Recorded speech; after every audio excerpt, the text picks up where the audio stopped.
Alkisah di Bukit Batu, wilayah nan megah di Kabupaten Bengkalis, berdirilah sebuah kerajaan yang dipimpin oleh Datuk Laksamana. Ia memiliki dua panglima gagah setia padanya. Mereka adalah Umar dan Hasan. Kerajaan dan rakyatnya kala itu amat damai dan tentram.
Tak diduga oleh raja, suatu hari salah satu panglimanya yang bernama Umar datang ke hadapannya untuk meminang putri sematawayangnya yang bernama Zubaidah.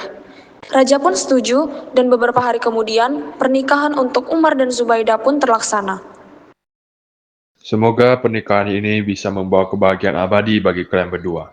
Umar, jagalah Zubaidah dengan sepenuh hatimu. Janji saya, tuanku, saya akan selalu menjaganya. Terima kasih, suamiku.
Cinta Umar dan Zubaidah pun akhirnya bersatu.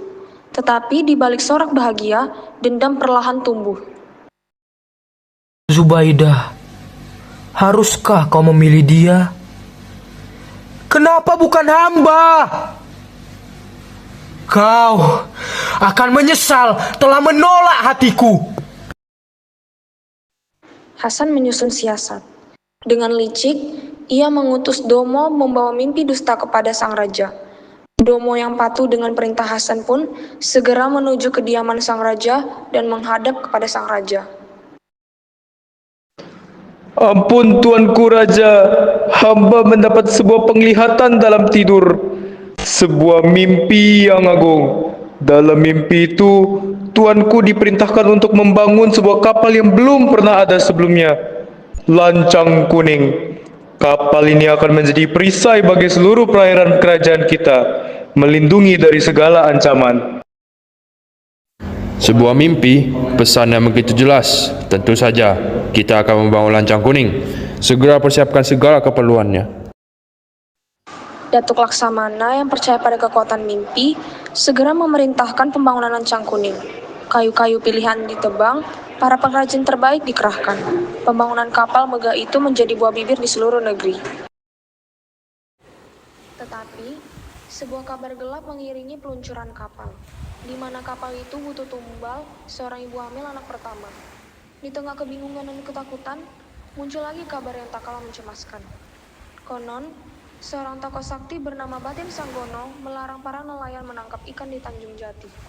Datuk Laksamana merasa perlu mengklarifikasi hal ini, dan Datuk Laksamana pun akhirnya menghampiri Umar. Umar, temuilah Batin Sanggono di Tanjung Jati. Cari tahu kebenaran apakah ia melarang nelayan menangkap ikan. Tapi Pak Durka, istriku tengah hamil tua.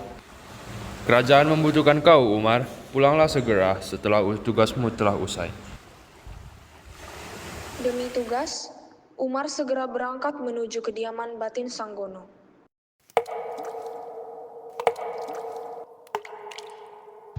Salam hormat, wahai Batin Sanggono. Hamba diutus oleh Datuk Laksamana untuk menanyakan perihal larangan menangkap ikan di Tanjung Jati. Benarkah kabar tersebut? Wahai Panglima, kabar itu tidak benar. Aku tidak pernah mengeluarkan larangan apapun terkait penangkapan ikan di Tanjung Jati. Entah dari mana desas-desus itu berasal. Jadi semua ini tidak benar. Jagalah istrimu. Ada yang tidak beres di kerajaan ini. Sementara Umar mencari kebenaran, Hasan melihat kesempatan untuk melancarkan rencana jahatnya. Ia mendatangi Zubaidah yang tengah seorang diri. Zubaidah, Umar tak akan kembali lagi.